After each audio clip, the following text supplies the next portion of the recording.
It says I'm live. Let me see if the people are gonna come back.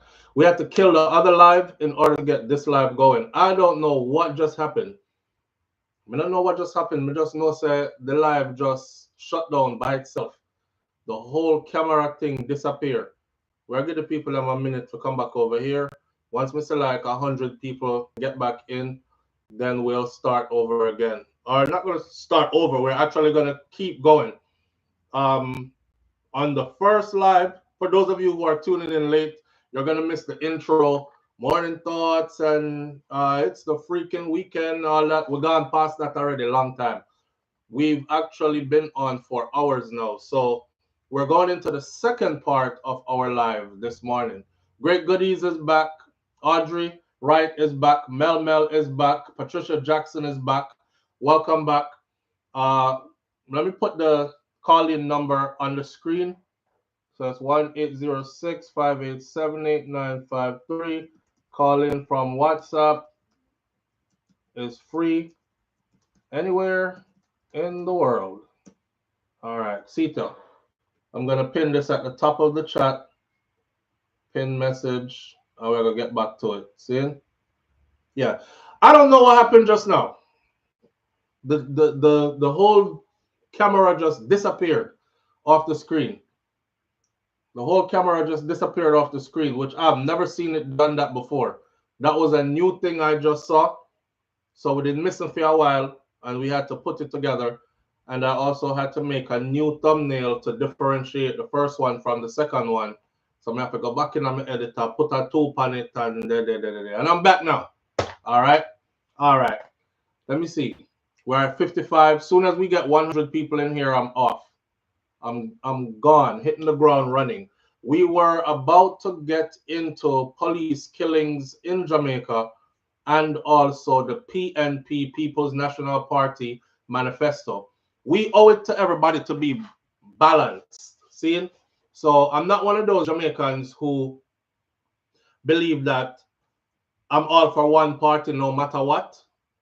My doctrine is I am not loyal to any party. So nobody can look on me and say, yeah, PNP, boy, we know that from long time. I'm not loyal to any of the particular parties. I will vote for PNP if I think JLP is not living up to the standards that I've set. And then I will vote for JLP if I think PNP is not living up to the standards I set.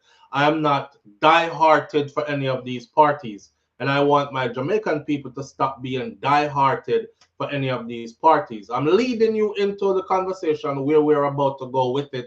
We have 72 people in right now, and we're going to keep on talking till we reach 100, and then I'll dive off into the topic. The live just ended prematurely. When the live ended prematurely, it was over 900 people in there, and now we only have 74 people come back. Unfortunately, that's how it goes. You know, when the live end prematurely, people go about them business. Not everybody is gonna come back. Them kind of thing there. Raddy's daughter, big up yourself. Nans, big up yourself. Nisha.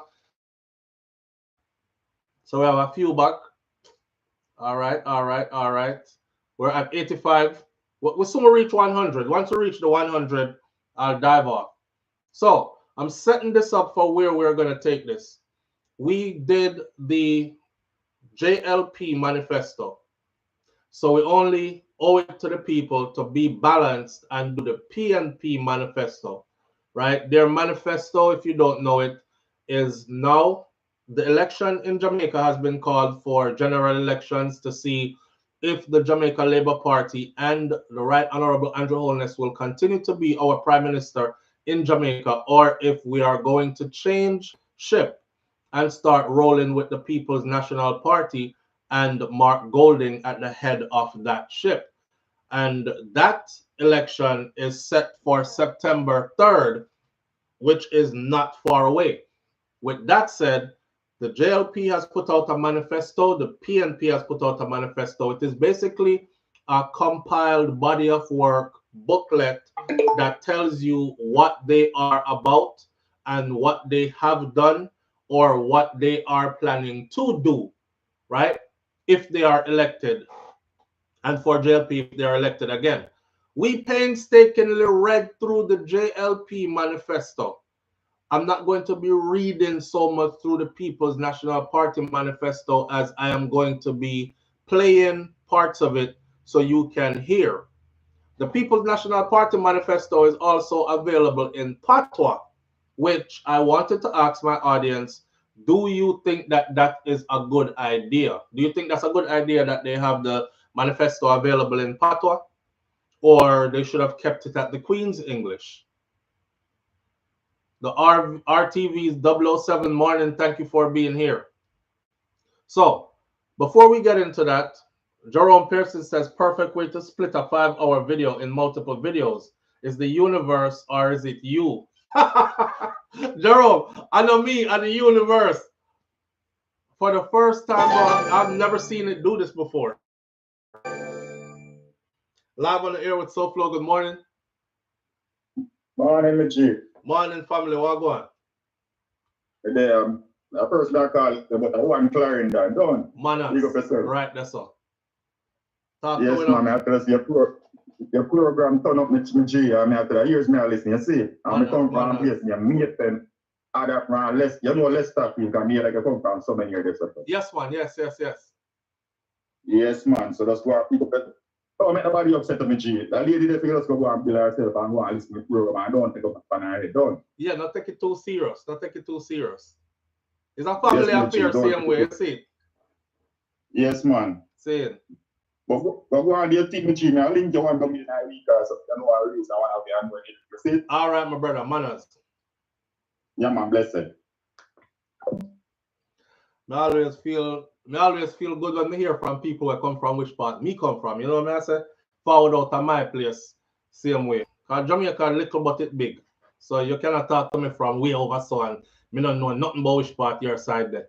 But when time them call from my side now, it make me feel good because when me there yard and me I roll through the place, me know so me stop over here so I must say, SouFLo, you're in the place, you reach home and them kind of thing there, you feel good kind of there, your yard or something. Anyway, before me get carried away about yard, because I tend to do that a lot, let's get into the police killing on them thing there in Jamaica, and then we're going to get into the manifesto. Should be pretty interesting. So, as of August, Marie's Message 411 TV is not here right now, but this was what she was telling us, that the number had passed 180 something. Well, the number passed 200 now.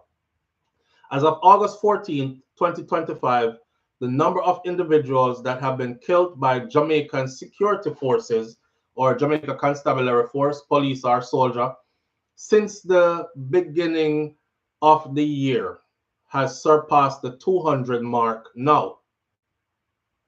According to the Independent Commission of Investigations, which is INDECOM, this figure is nearly double the numbers reported in the same period from last year. Has to be double the number because if you look at last year's numbers, I think the police killed 200 last year. And we passed 200 now with more months to go throughout the year.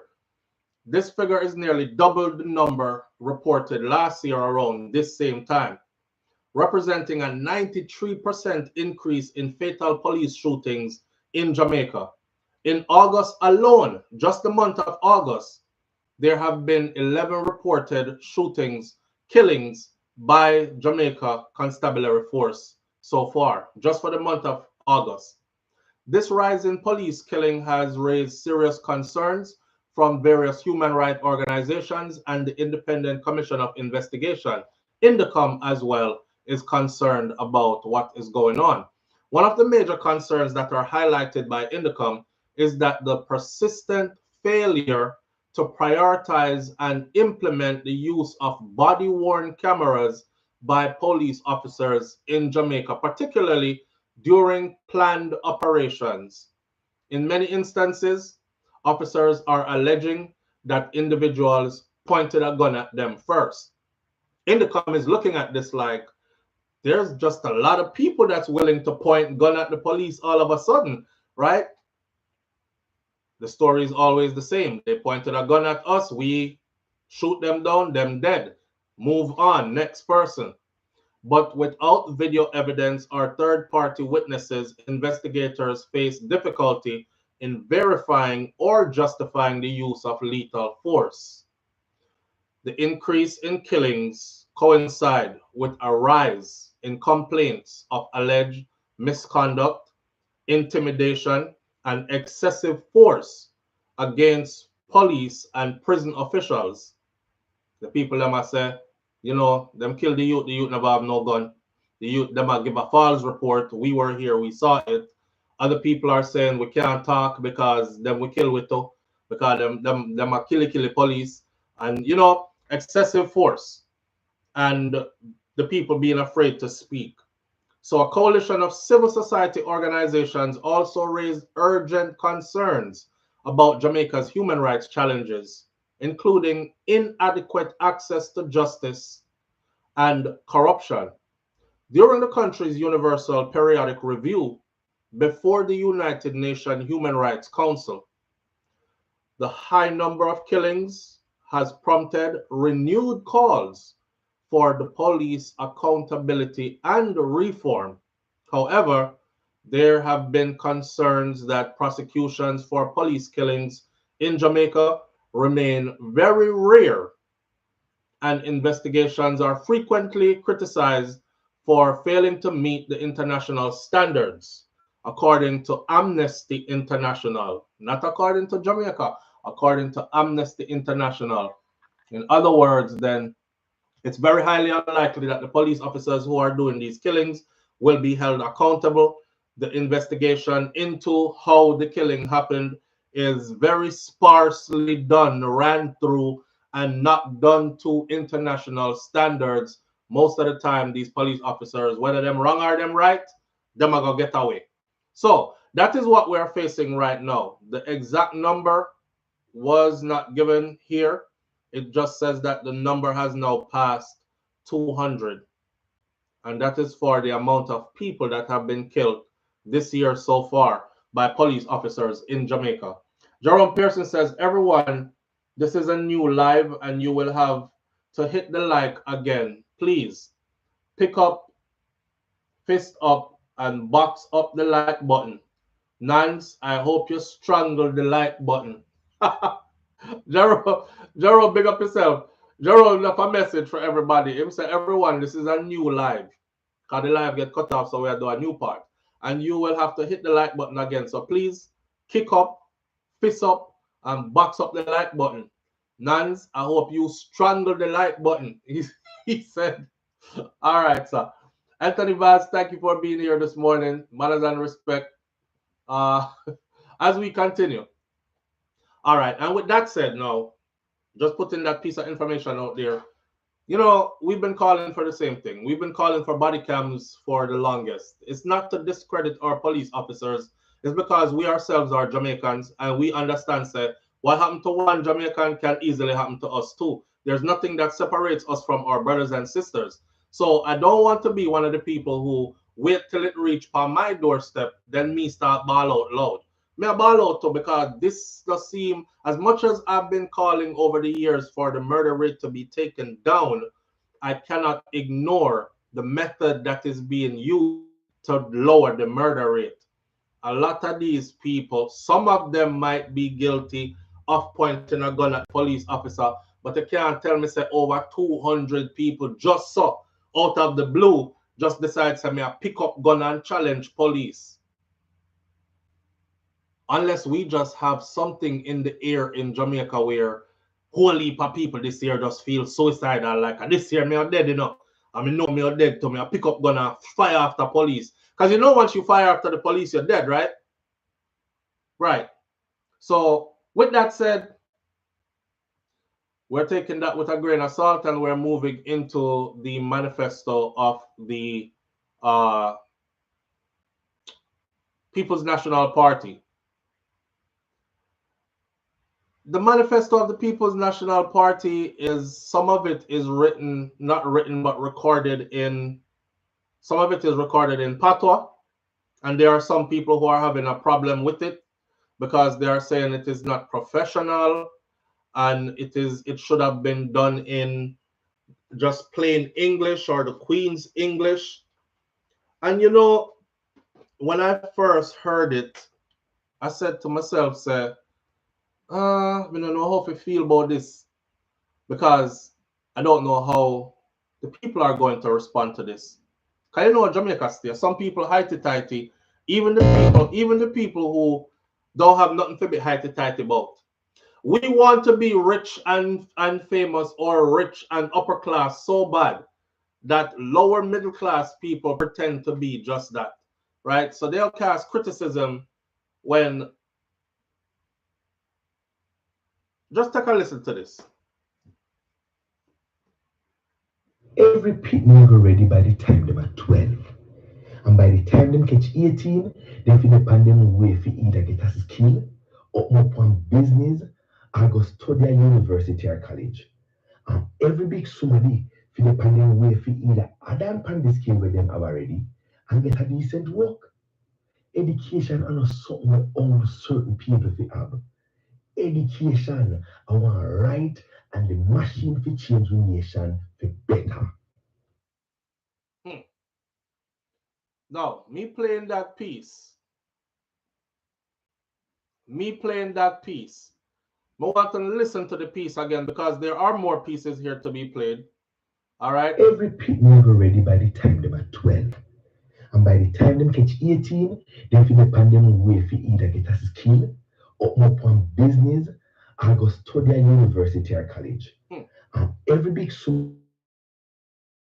add on the skill with them have already and get a decent work. Education and something that only certain people fi have. Education I want right and the machine for change the nation for better. All right. So I ask again, you listening to that, how that make you feel? Does that make you feel like, say, it is out of place, them shouldn't put none of it in a patois? Or does that make you feel like, well, that is our native tongue and there's nothing wrong with putting it in patois? Matter of fact, it might be able to reach more people than the plain old Queen's English. What do you feel about it? Boy, I'm gonna like on my comment section the lively again, like the first live at all. The first live comment section, the lively and full of people. What do you feel about it? The message is just as clear, says Nance. Nance says the message is just as clear. Me know some people, whole heap of people, will talk just like that. And I have never heard them talk any other way. So not like me and you who can switch it up and be like, well, how are you doing this morning? Yes, everything is all right. So where are we going to be going today? Yesterday, me and my friends were over at 14 and Lemon Street, and we had a meeting over there, and everything was, them not talk like that, none at all. And if you talk like that to them, then we say, what? Where's that? So I'm thinking this might be a good idea. This might be a good idea. They're saying it because they don't want everyone to be reached, says Lady J. And Nikki says, Data Patois. Great Goody says, I think it's great in both. Let's not run away from it native tongue. All right. Listen a little bit more. See? Every picnic. Play latest. Every picnic are ready by the time they are 12. And by the time them catch 18, we're going to take out all of the stumbling block them we're in the picnic from school. The rural initiative for deliver education, RIDE, I go pay part of the bus fare for primary and high school picnic when even a area them where JUTC bus no run. 20,000 picnic, I go get up to $10,000 a month time based on how much them need. Through the program, ensuring adequate sustenance to education is every primary and high school picnic when I have it, I go get at least one plate of cooked food for eat at a time. Was that hard for anybody to understand? Because of that them are doing now. They are making a lot of fun about I said the green hearts everywhere. Vote JLP, yaso, vote Labour right, yaso. Me don't know what's wrong with them people, yeah. Them are try to take me back in time. who could have mad to put them manifesto in a patois. Me not understand nothing what them are saying. Even when they're typing it in patois, they're saying we not understand nothing what them are saying in a this manifesto. Yeah. Was that hard to understand for anybody?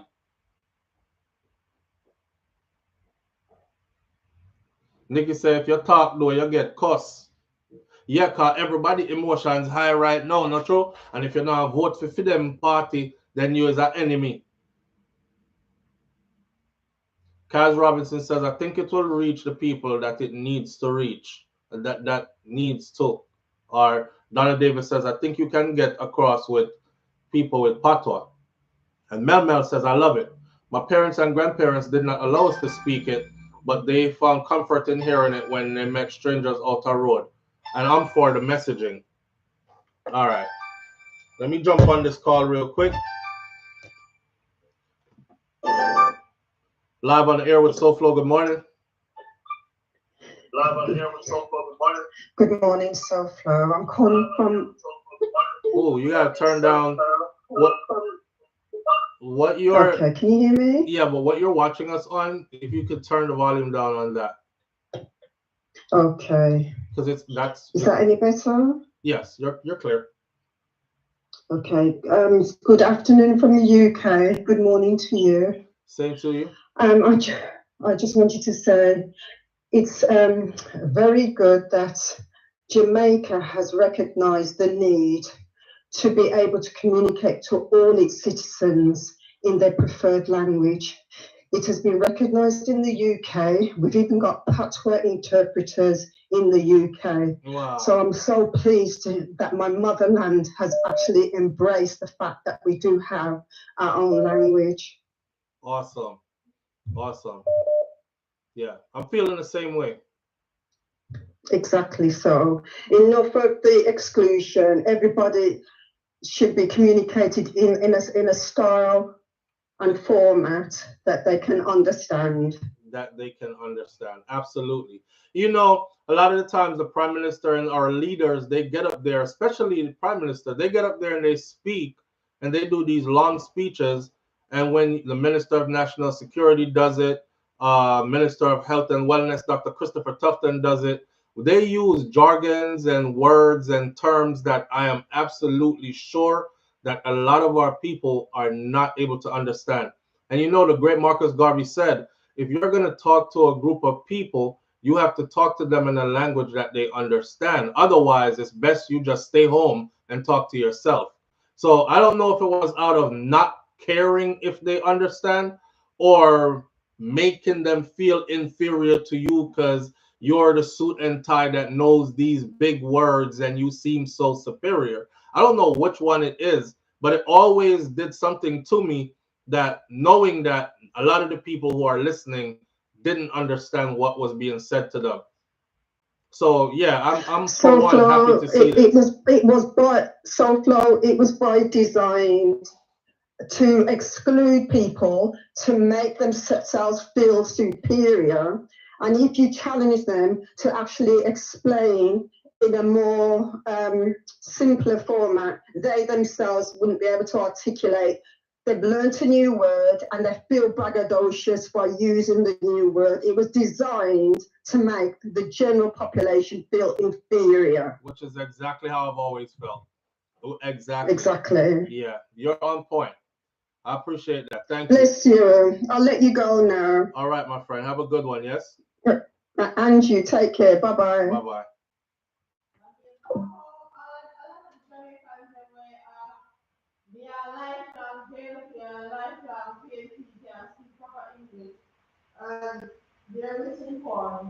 Yeah. Babe, the wife that we're around there, so tell me about if you talk about the older Jamaican them where they're probably a lot of them are even not so highly educated, you know. A lot of our people, you know, them sacrifice a lot for us to get to a place in life where we can be the ones that brag and boast like, oh, I have my degree, I went to university, I'm a graduate, I this and that. If you go back and look, you know, most of them elders that who are the ones who actually get up and go out and vote, You know, so them don't understand, like they don't have that higher level of education. Them can't break down a lot of them words this. And we ourselves don't talk to them like how we speak when we are in a professional environment. We have the sense to know, so when we reach our yard, I saw we have to communicate to the people them just like this. When you see me a chat so, I saw we deal with them. Because, you know, make no sense go chat to them like how Dr. Christopher Tufton might hold the crowd and talk. And nobody don't understand nothing what them I say. Right? So I think this is super good. Like it will reach them. And a lot of them, like YP said, a lot of those people, they are actually die-hearted JLP or die-hearted PNP. And they don't understand the policies that are in place.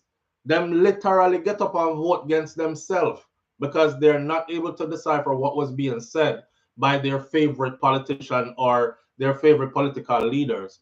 So yeah, me think say having everything broken down in Patois is a good go. Honestly, ever since I heard it, I played it back about 10 times for myself. Just because me like hear it in a Patois. Live on the air with SouFLo. Good morning. Yeah, good morning to you. Morning, family. How you doing? Yeah, good morning to you all there. Yes, sir. Thank you for tuning in. Talk to us now. Yeah. Okay, the whole team at the JLP conference over the weekend was not being a top on ours, you know. The price went on about poor income from poor and uptown and all this. So now they're closing the PNP are using the Patois. It's like they were contradicting themselves. Because they didn't think of it first, I think. It's a case of them. We should have think about that, you know, because if we did put it in a Patois, it would say that we are trying to communicate with everybody. Yeah. Yeah. Yeah. You can talk about top of Mars. I'm going to come from privilege. And not only that, the PNP own, you can listen to it. So if you can't read, you can at least listen. And if you can't listen or understand big words in English, you listen to it in a Patois. So that is dope. That is super dope. And them never think about it first. One more thing, right? Right. Most of the politicians speak with a high vocabulary, right? When they speak. And they're trying to impress people. But I've never met a Jamaican who don't understand standard English.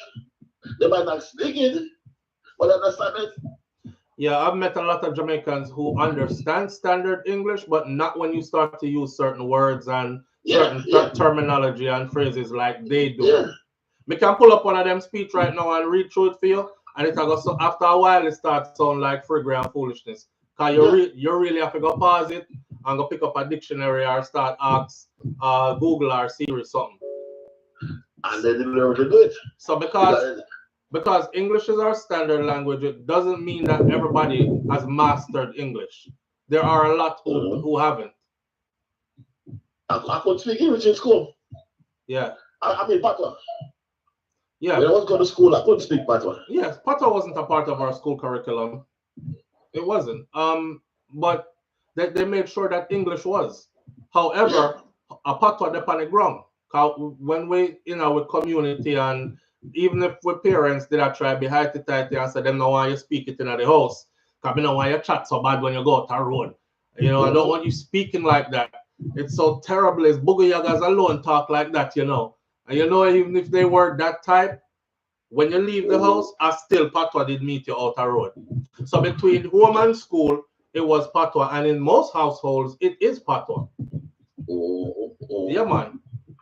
But for this thing, there's also dance and language that the parents don't like your talk, you know. It's clans, you know. So that can associate next to Patois too. What a lot of people don't hear, you know. Yeah, in more modern times now, yeah. Yeah, yes.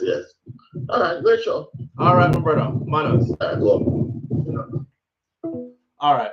Let's listen to some more of this because there's PNP Manifesto 2025. Here we go.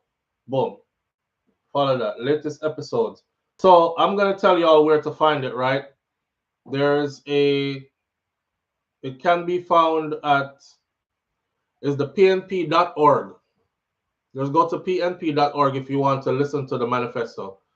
Latest episode. Let's go with this one.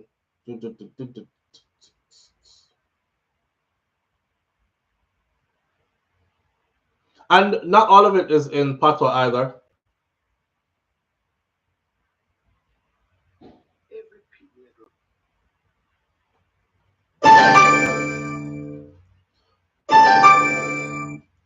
Live on the air with SouFLo. Good morning. Good morning, SouFLo. Good morning, everybody. Good morning, family. How you doing? Right? Yeah. You know, there's some people in Jamaica don't know say the difference between, like, they don't know that a picnic is a child or children. So when you say the picnic them, and then you say the children, they must know what name children, depending on where they are. So I think being able to break things down in Patois is appropriate. Right. Because if you go somewhere, if you go someplace and say kids, them think a goat you talk about, you know. Yeah, goat you talk about, yeah. And if you say children, they must say one name so. Yeah. And I've heard it where, because I migrated a long time ago. When I tell people how long I've lived here in America, they say to me, "Oh, you're not Jamaican anymore." And I'm like, "Oh, don't tell me that. If you don't want me to fight this, don't tell me that. That's true. Don't tell me that. I'm there before foreign open, and I don't go back. But I embrace my culture. And Patois is a part of my culture. Right. Right. You know? It's a sense of national pride, you know? Yes. Yeah. It's our dialect. And then when people say to me, "Well, do you speak, what language do you speak in Jamaica?" It sounds different. It's English, but it's broken English. Yeah, no, it's not. Okay. I'm glad you said that. No, it's not.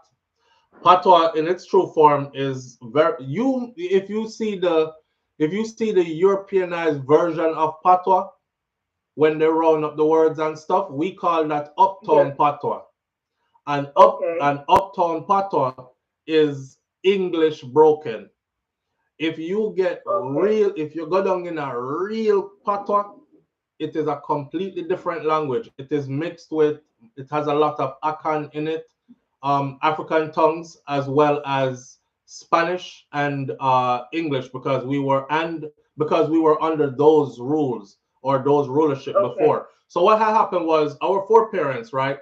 They decided to take some of everybody's stuff, mix it together, and make their own language. So they would speak Patois to confuse the slave masters, then, if you will, or the plantation managers, if you will, and they would be having full conversations in front of them about something they had no idea about. They would trick them, literally. So they didn't know when you were planning a rebellion. So it's like we can't wait to go them up. We can't wait till the next week and massacre them. They don't know what they're talking. Yeah. Okay. But you say I'll massacre now if you like the real Patois, then use like word like chama chama. Yeah. Yeah, cause if you say massacre them, I go hear that, cause that's English. Yeah, I understand. I get it. Right. Okay. So all right, family. Thank you for that. Have a good day, everybody. You too, Happy Friday. Happy Friday. Yeah, we have different levels to Patois, but real Patois is it. Listen, if there are some places in Jamaica, I see. That's why I'm telling us it's important for you to go home, because you see how I talk right now. This could have been considered Patois, right? Yes, sir. But a Patois this with English in it. But this is more like English. This is not really Patois itself, but per se. Patois is deep. When you hear Bendigo, you see somebody gonna be like, Bendigo. What is a Bendigo? Is that somebody's name? Is that Bendigo? It means where are you going? You know what I mean? Them kind of something there. So there's a big difference between actual Patois, and we practice a lot trying to round up Patois though. So we have what we call uptown Patois a lot. And because people hear that a lot, them say, "Oh, it's a language, it's like English, but with a few broken words here and there." But you're not hearing real Patois. You're not hearing the real Patois. Like Shakira, like wife in them, dog up in them side, you know. Well, up on my side, to up a Clarendon there, but down at Westmoreland there, you know, you're dropping at some part of Westman is a whole different language you hear. Yeah, listen, you have to be like this. Your ears have to sharp. And then you have to remind yourself, say, I guess I come from to, you know, me understand, or me over as well, go on same way. But you lost for a minute. Or sometimes them say something and use some phrases you lost. And it's not a slang thing, it's a standard part of the language and how that is said or described in that region. You know what I say? So, boy, question, what is Pig Latin? Pig Latin I want a whole different something now. So we take the patois and we twist up the patois and we get Pig Latin. You remember when time Vybz Kartel did I say, Yulupo, Philippi, Palapa, Milipi, Yalapai, Mayapa, Yalapat, Philippi, best fuck. Him did I say the girl for follow him go in my yard to get the best fuck. And that. And him put it in another song there. Miss Goldie Robinson. So, Pig Latin, Jamaican style of Pig Latin is actually patois first. So you can speak patois already. And then you twist the patois a certain way, which that in itself brought more confusion to those who our people were super powerful, okay? You have to be proud of your history. Because right when we figure out, say, oh, so them start catch on for the patois, then we just twist it up some more and know them lost. Right? You can't imagine you tell a girl, say, if you follow me go my yard, to get the best fuck my girl. You see, you can understand that, right? However inappropriate it must be that I've just said it. Because I've just said some elders depend and they might take things a certain way. But you know, say a discussion we have. So if I said to you, yo, my girl, follow me go on my yard to get the best fuck, you pick that up. But if you hear the man say, Yulupu, Philippi, Falapa, Milipi, Yalapa, Malapa, Yalapa, Philippi, best fuck, you're going to be like, what? When just say? Not until I break it down and make you understand it, you will know where just gets said. RR123 says, they my father's side of the family, upper echelon, the Queen's English. On my mother's side, country patois. Yeah, I mean like country patois people more because I'm not trying to divide us as a people. You know, some people just never grew up like that. But I always find country patois people more rutical, article kind of people them. I kind of people them where I go shove wood in a fire out a door and you know me I say fan the fire and blaze it up and put on pot pan it and we cook outside and we chat and nobody not judge nobody and them the people that can kick off your shoes and really relax your spirit and them kind of something there. The upper echelon type of I've mastered the English language and I speak so eloquently. Them the kind of me not really ever my spirit has never been this is where I belong. This is how I feel like I'm supposed to be. It's a spiritual thing for me.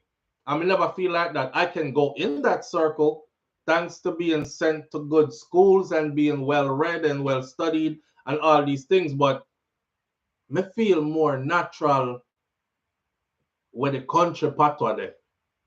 Sometimes say something where me have to ask you, when does say? You know? That's how I get my name. My mom is from Westmoreland and mess up, says Kaz Robinson. All right. Gypsy patois, Jerome. Yes. Just I would call it Pig Latin. Gypsy patois. All right. That we call it. Anyway, we could hear some other something there. What going over here, so. I do have a complaint though about the PNP Manifesto. So I went to the page, and just like the JLP Manifesto, I was able to gather it. And when we flip the page on the screen, it flipped like a real book, and everything is the font. The words are big enough for my eyes to be able to see and read. What I didn't like with the PNP Manifesto now is when I went to go get to their booklet, I go on the booklet, and the word them super fine. Not, me would need one of them magnifying glass there to hold it up to a computer. So, and there is no way to make the screen like spread it and make the screen big so I can see it. Matter of fact, you know what? Unless you have a touchscreen computer. So I'm on a touchscreen computer right now let me see if I can do this right here. I don't want to lose my life no, you know. Can't me lose the life this time, I now come back. PNP Manifesto 2025. All right, boom, pull up. PNP Manifesto 2025. Okay, nice. All right, read or listen. Read or listen right there. Read the plans. Read our plans. It's coming soon. Ah, them take it down. It look like they took it down. They took it down, so you can't only listen. It needs some work. It needs some work. I saw a lot of people making fun of it. They're saying that it's filled with mistakes. And they're saying, Lord, after them people are so dumb over PNP side, them really put this together and put it out to the public. Like these people are supposed to be able to run the country and them can't even put a little booklet together without so many typos. And I wanted to read it to see where the typos were, to see if it was that serious of an issue, but I couldn't because the font was too small and you can't make it bigger to see it. So that in itself is an issue. Now I'm gonna look for it. It's not there. It says coming soon, which means somebody has taken it down and is making some changes to it. However, the part that you can listen is some of it is still up, it seems, right? All right, but also want to keep on here. We're going to take out all of the stumbling block them we end up in the Fanga school. The rural initiative for deliver education, right? I go pay part of the bus fare for primary and high school picnic. We live in an area them where JUTC bus no run. 20,000 picnic, I go get up to $10,000 a month time based on how much them need. Through the program, ensuring adequate sustenance to education is every primary and high school picnic when I have it, I go get at least one plate of cooked food for eat at daytime. All right. PNP Manifesto, latest episode. We're going to take out all of the stumbling block. We're going to take out all of the stumbling block them we end up in the Fanga school. The rural initiative for deliver education, ride, I go pay part of the bus fare for primary and high school picnic. We live in an area them where JU. All right, here we go. And that's another thing. It's kind of difficult to navigate also, and I'll admit that. All right. So the average person, as much as it is in Patois, the average person now can navigate this. So I'm not a techie, but I don't think you should be a techie if you're trying to reach as many people as possible. I think you should have put this in such a simple format. Why not play? That's weird. All right, here we go.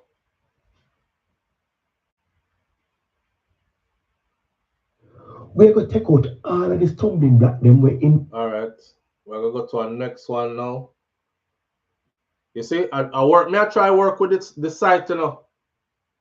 I'm trying to work with the site so we can justice for all. Let's listen to this one. Play.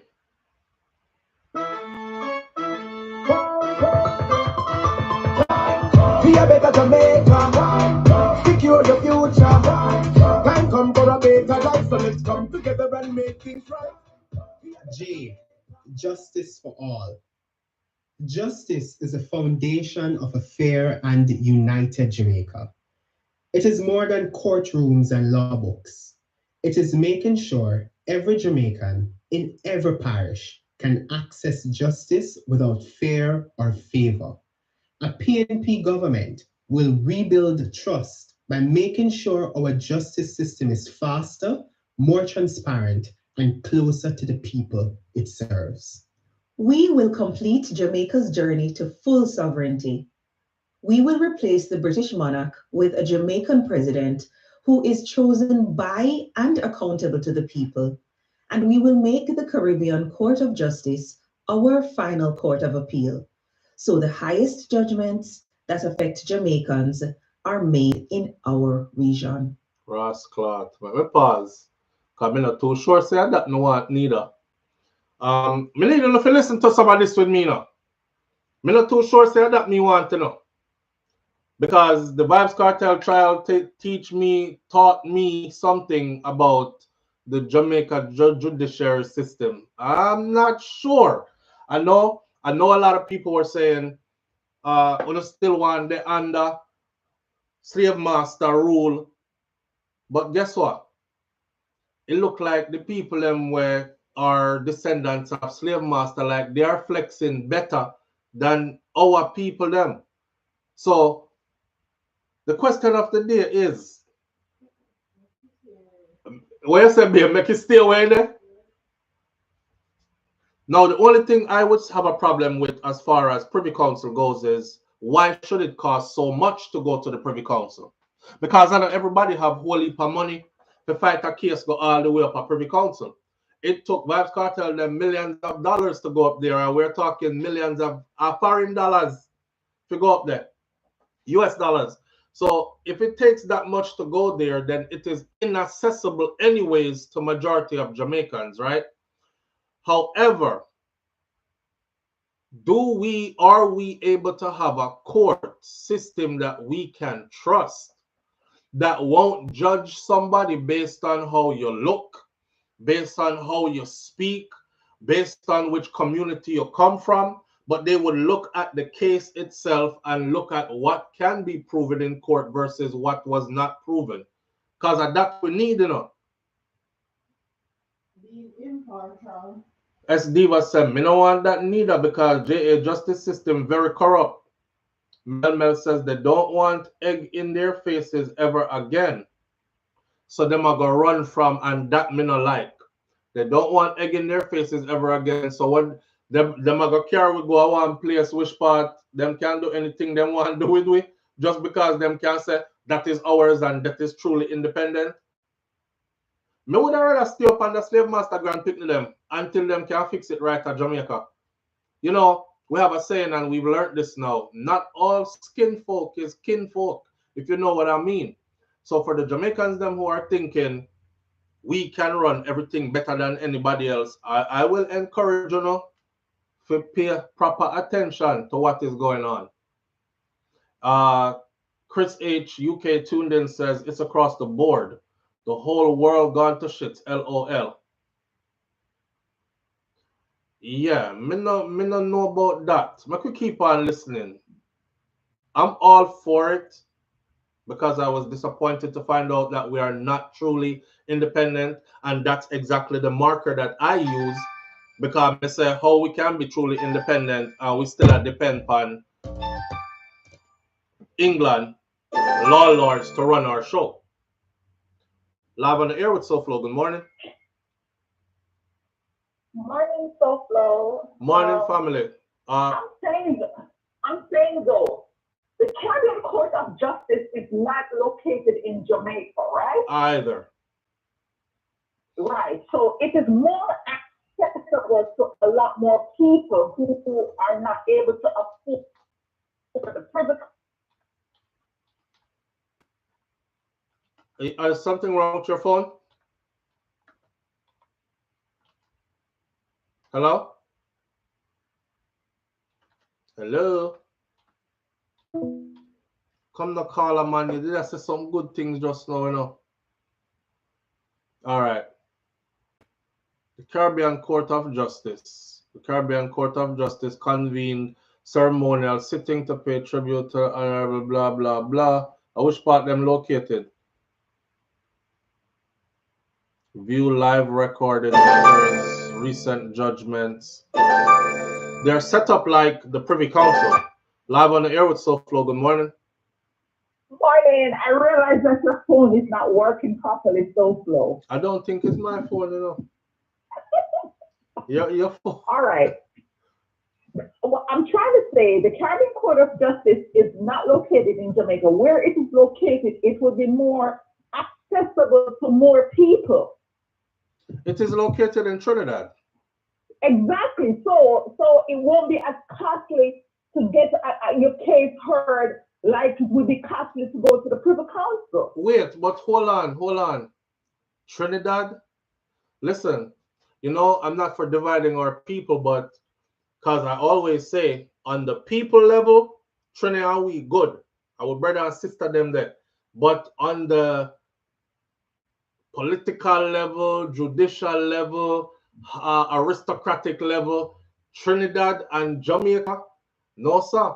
Them have a bone to pick with Jamaicans. So we are seen as loud and obnoxious and disrespectful, and all these preconceived notions I think can affect my case if my case was to go to Trinidad and to go to, that's the ultimate court right there. All right, so let me ask you a question, SouFLo. Let me ask you a question.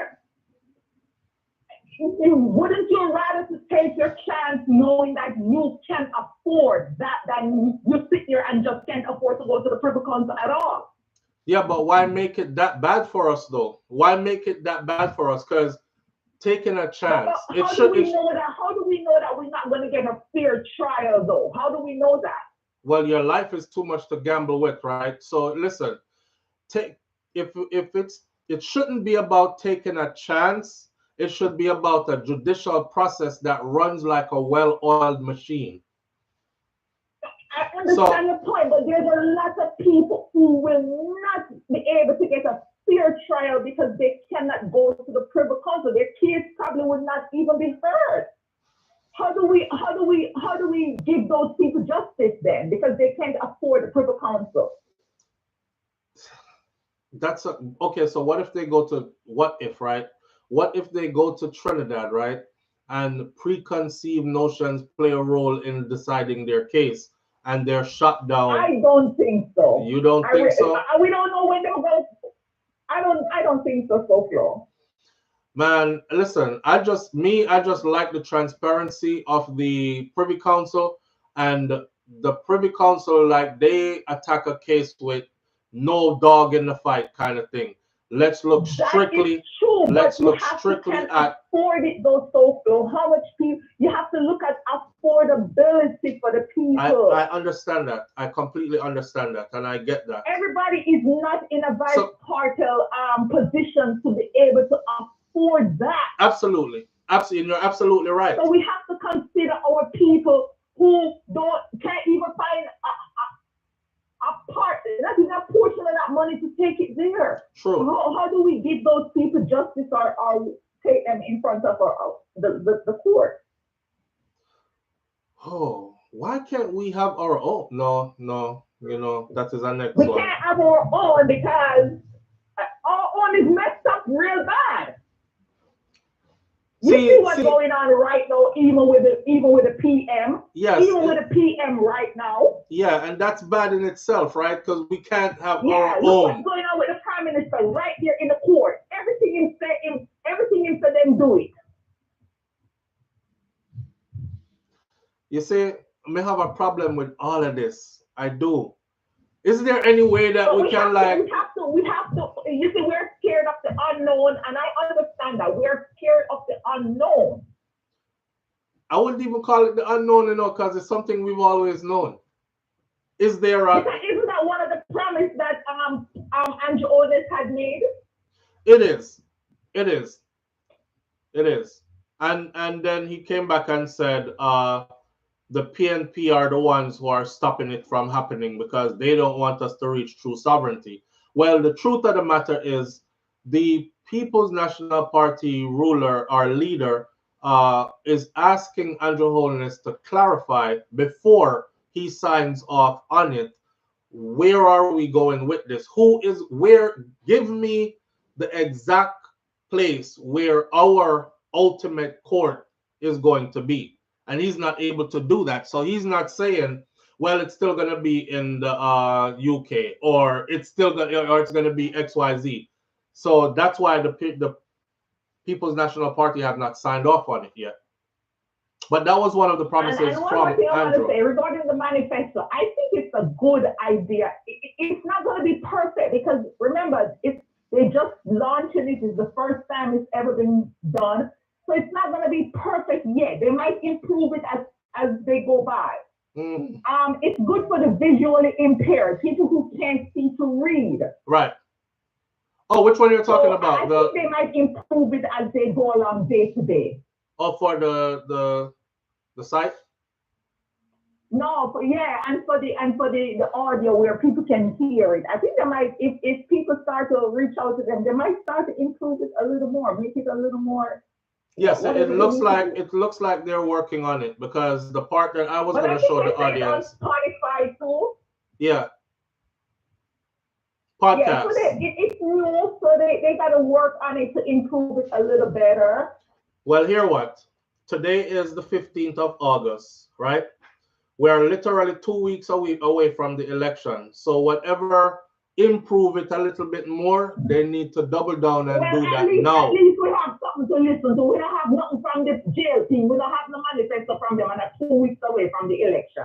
Yes, but 2 weeks away from the election, and they don't put out a manifesto. No, man, their manifesto's out. We read through it right here on this show already. The jail team just put out their manifesto or their achievement. Well, yeah, that's true. That is their achievements. That's not within their achievements was their people that you're promising them that you're going to do. But within their achievements was their manifesto. I have to be fair across the board. I read through it. Within their achievement is their manifesto. For instance, if they said that a part of their agenda has been to get this rural school bus program off the ground and started, boom, we've started that. Our manifesto to that. That was not in their manifesto from 2016 and 2020. That was in their manifesto 2016 and 2020, SouFLo. My friend, the manifesto would be, their manifesto would be what they have planned going forward. Their achievements would be what they have done from 2016 to now. So everything they've done from 2016 to now, they're able to say that we're going to build on this, and this is what we're going to continue to do moving forward. That is their manifesto wrapped up inside of their book of achievements. It's 265 things or 56 things that they've put out that they have done. Of course, we don't agree with all of them. They didn't come out and tell us that their manifesto is wrapped up into their book of achievement. They didn't say that. Well, I'm saying that because I read through it. They did not say that. They say they are giving us the book of what they have achieved in their administration. Yes, and I'm telling you that I have read it, and their manifesto is wrapped up in it, because that is what a manifesto is. So let me ask you a question. Since you have read it. Yeah, and I read it right here to the audience. Okay, listen. They made certain promises in 2016 and 2020. Like, do you see any of those, like a fixed election?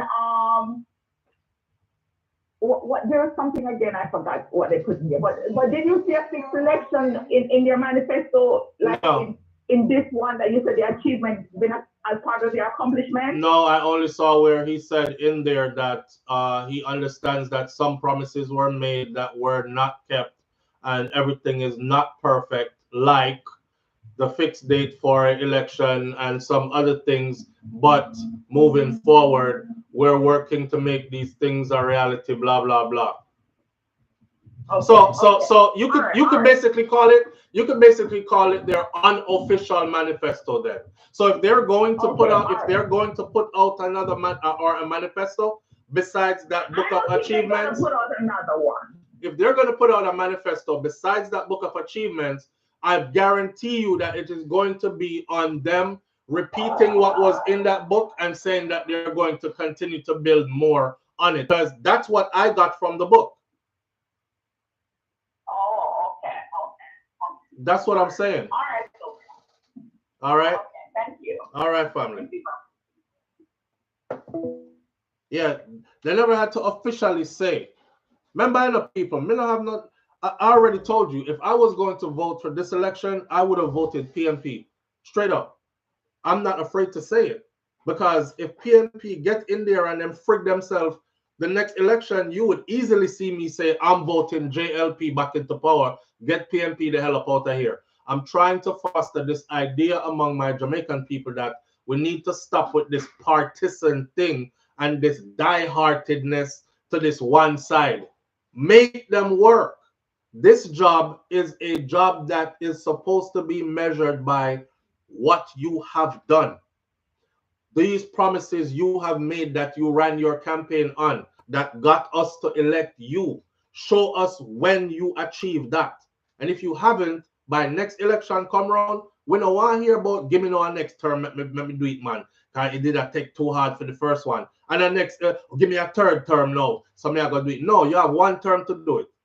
So how about you don't put out stuff that you know you can't accomplish in one term? Because we not take no shortcomings. Jamaican people really need to stand up for themselves, you know. Jamaican people really need to stand up for themselves. This is the only way that Jamaicans are going to snatch back their power. That's the reason why the people them feel so powerless. They feel powerless because they look at one side and they're like, PNP never really do nothing, you know. JLP them not do no better, you know. Them, yeah, the same thing where PNP them did that do that. Them come do okay, them put like a bit on it, but 10 years and all right, them ask for your next term. 15 years down the road, you still are gonna hear some of the promises that we made from 2016 still have not been fulfilled. Give me a fourth term. Unprecedented fourth term, greatest in history. Give me a fifth term. Jamaican people need to say no. You have one term. Anyhow, you see a leader in power for more than one term, it must be a stellar friggin' leader. And his track record must show that. Why? Andrew is going to give up his privyship? I highly doubt that. For those of y'all who don't know what that is, the Right Honorable Andrew Holness was selected by the Queen of England before she passed away to report to the UK in person so he could be placed in her special part of her Privy Council. There's an oath in there that they have to take, and the oath basically says that he must put all business above, he must put no business above freedom business. The monarchy is what, he is a servant of the monarchy and everything else come after that. So if it's not going to benefit the UK, England, the monarchy, left it alone or put it behind all that.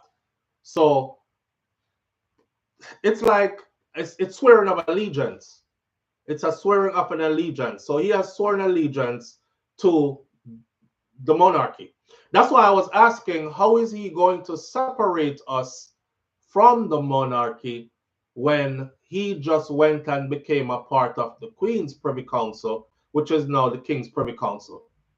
That would be interesting to see, right? SouFLo, that's past JLP Manifesto.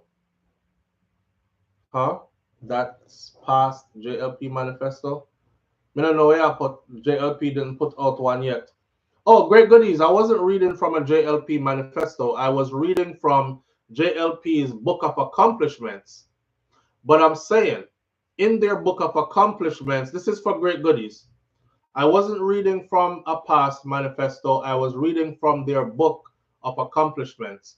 But in their Book of Accomplishments, it basically says what they've done from 2016 up to this point and where they're going with this idea. In a sense, that is their accomplishments and their manifesto wrapped up in one. Because your manifesto is telling about what is to come, right? What plans you have for the nation, where you're going to move them forward. Their Book of Accomplishments does that. It does that. Along with the things that they talk about that they've done. And again, some of those things are arguable. You know, some of them are blatant, outright misleading, false even. But I encourage you to go read it. I spent over an hour and a half the other morning reading out and still had more pages to go in the back. Remember? Right. So I was joyful to see that the People's National Party actually has one that you can listen to instead of just read through it. And Jamaican Patois and all these other kind of things. Let's take another listen real quick. Constitutional reform will be participatory and transparent. We will rebuild trust by making sure our justice system is faster, more transparent, and closer to the people it serves. We will complete Jamaica's journey to full sovereignty. We will replace the British monarch with a Jamaican president who is chosen by and accountable to the people, and we will make the Caribbean Court of Justice our final court of appeal. So the highest judgments that affect Jamaicans are made in our region. Constitutional reform will be participatory and transparent. We will hold public forums and outreach in schools and communities so Jamaicans can debate and shape the changes they want. We will strengthen parliamentary accountability, consider fixed election dates and term limits, and expand the Senate to broaden representation. Consider fixed election date and term limits. Consider. Listen, JLP, I mean, not JLP, but PNP, the People's National Party. Me over here ride with you know, but me I don't know hypocrite enough. I mean, no want nobody come say later say I me help mislead them or nothing. Me no want you say you will consider. Me want you say you will get it done. Right? Consider, if I tell my wife say I will consider being faithful, what that say? Wanna walk with me? Guarantee. Eh? It's not a guarantee you're going to be faithful. All right, babe. So you said the language in this something needs some fixing up. The language in this needs some fixing up. So although Andrew said he was gonna do it and him didn't do it, it sounds like that you are come to bro. It sounds like you're coming to do the same thing. Because you can go back to your manifesto and say, well, show me in the manifesto where me telling us that I was guaranteeing you I was going to do that. And we're going to go back to this and we're going to see where they said they would consider it. They never tell us that them I got to do it. Right. That language that need fixing up. But keep on listening a little bit more. Including voices from the diaspora, persons with disabilities, and the Rastafari and to the people. And we will make the Caribbean Court of Justice our final court of appeal. So the highest judgments that affect Jamaicans are made in our region. Constitutional reform will be participatory and transparent. We will hold public forums and outreach in schools and communities so Jamaicans can debate and shape the changes they want. We will strengthen parliamentary accountability, consider fixed election dates and term limits, and expand the Senate to broaden representation, including voices from the diaspora, persons with disabilities, and the Rastafari and Maroon communities. Access must be real, not rhetorical. We will expand legal aid to include civil and constitutional matters, complete the review of the Domestic Violence Act, and implement the recommendations. We will enact a basic financial services law so people can access fair banking across the country. We will also upgrade court facilities so that judges, staff, and citizens' work are served in safe, modern spaces. Our legal reform agenda reflects who we are as a nation. We will recognize Jamaican language as part of our identity, ban the hair discrimination, protect ancestral spaces and cultural practices, fully ban hair discrimination. I saw yesterday, you know, the green flags and the green hearts were out. And when they got to the ban hair discrimination part, I was surprised that a lot of Jamaicans were saying that I do nothing for your country though. We have bigger issues to think about. That I know nothing. That is absolutely something.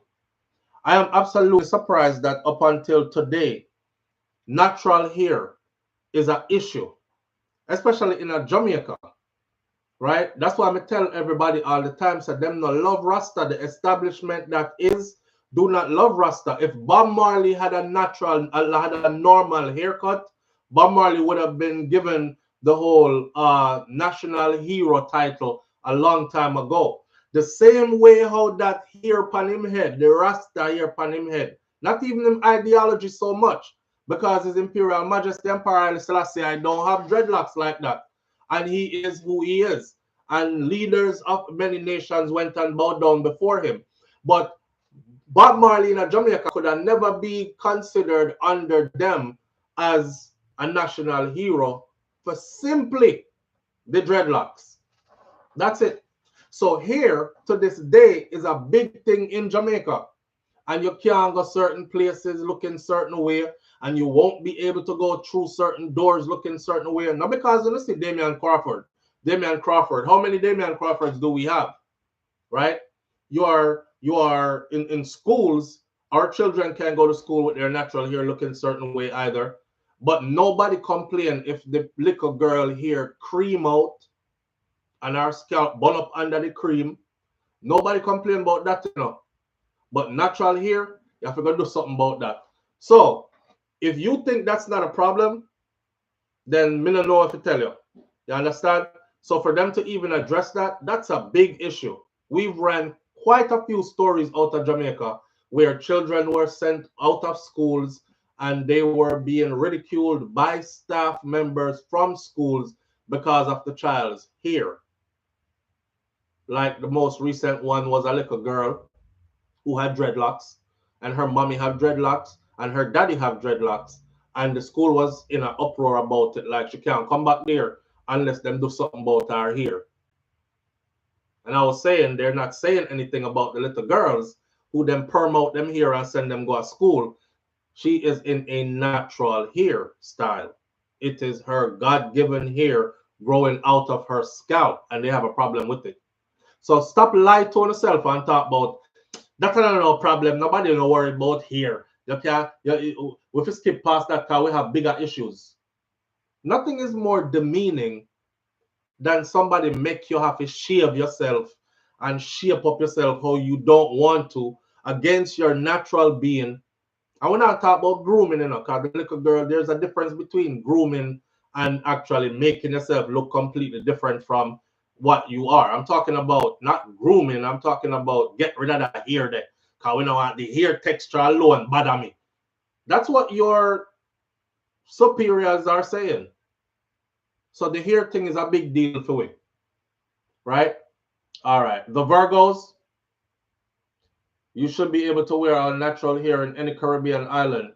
Yes, and for a place like the Caribbean that pretends before the world that them love and respect Rasta so much, there is that underlying disdain for Rasta, and we all know it. We all know it. Izinga, where is Izinga today? Or them who are in the jail and cut off and chop out our hair? RR123 says wordplay. Enough people don't listen. Consider, possibility, may, etc. And this is what I'm saying. The JLP needs to go back to their manifesto and fix up the language there, because people like me do listen, and words mean a lot to me. So I'm breaking it down in a way where it don't sound like you're telling me that that's what you're going to do. It sounds like you're promising me to look at it and consider. You could be considering that for the next 100 years. This is almost done. Bear with me. How about 1 minute and 4 seconds left on this? Recognize Rastafari as an indigenous religion. Reflects who we are as a nation. We will recognize Jamaican language as part of our identity, ban the hair discrimination, protect ancestral spaces and cultural practices, fully recognize Rastafari as an indigenous religion with associated rights, and pursue a respectful accord with Maroon communities that gives modern recognition to their treaty rights. So we will also join the International Criminal Court to reinforce Jamaica's commitment to global justice. Justice for all means laws applied equally. Stronger protection for women, seniors, and persons with disabilities. Public access to beaches that balances community rights with tourism. and a clear pathway for the ganja economy to empower communities. It means a justice system that is efficient, dignified, and truly ours. This is the next step in finishing the work of independence. The full details are available in our manifesto online. The time has come to build a justice system worthy of our people and our future. Jamaica Love, PNP Manifesto 2025. Yes, and put a smile on my face about the part they do. Y'all know I've been advocate for marijuana. I keep telling you that marijuana can actually free up Jamaica in so many ways. But SouFLo in Connecticut, they passed a law of the Crown Act, and that's a big deal, says Great Goodies. When we hear the ganja part, me have to say, so what I got from that also in the last part is that places like Akompong will be completely off limits. Cockpit Country will be completely off limits. Right now, it's not completely off limits. They've already signed over paperwork to start digging and drilling in certain parts of it. I also heard something about the ganja and us being a major player in the market, in the global marketplace, which I, for years, have been saying, why is Jamaica not jumping into that? Because all the other nations that they worship as first world nations are playing in that market. So it's not like y'all try to say to them, say, oh, we don't deal in drugs, so we're good people. Because that's how them get a whole heap of them money from. Right? Do you know how many things ganja can do? I'm talking about oils, bombs, teas, even soap, all the botanical stuff. We're not even talking about smoke, you know, or steam.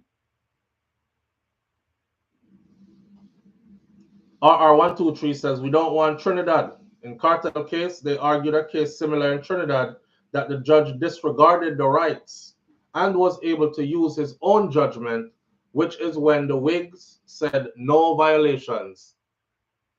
I'm afraid of Trinidad. I'm not afraid of Trinidadian people. Trinidadian people are some of my best friends. I'm telling you that already.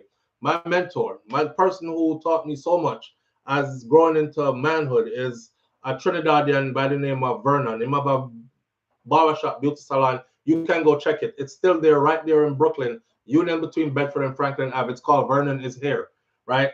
Me and Trini people good. Me I talk about the people them were up here, so the Mr. Suit and tie them. They have an issue, and I am super worried that if we go before them, then we probably won't be getting justice. See, when you go to the UK, I think the deal should be to have the UK make our access to the Privy Council in the UK more accessible, more affordable, more accessible. Now, that's a whole nother battle right there. If they wish for us to have true justice, then make it accessible, knowing that that is our final appellate court. This is our highest court. It should be available to every single man and woman on the face of the earth there in Jamaica.